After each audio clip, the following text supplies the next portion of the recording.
Rules are simple. Let's see which API performs better in Unity. Results may vary.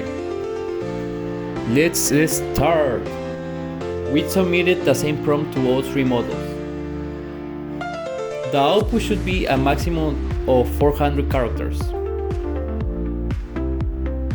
And we begin. So we have the Gemini first and GPT second.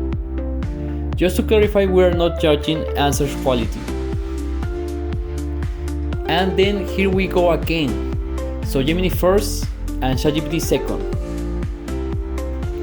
And last round. And we got a winner. Results might vary. But we agree that Deepseek performs the worst. Now let's see the charges on my credit card.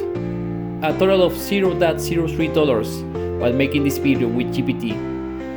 Now, Gemini, $0. Finally, Deepseek charged me less than $0.01. Congrats to the first and second places.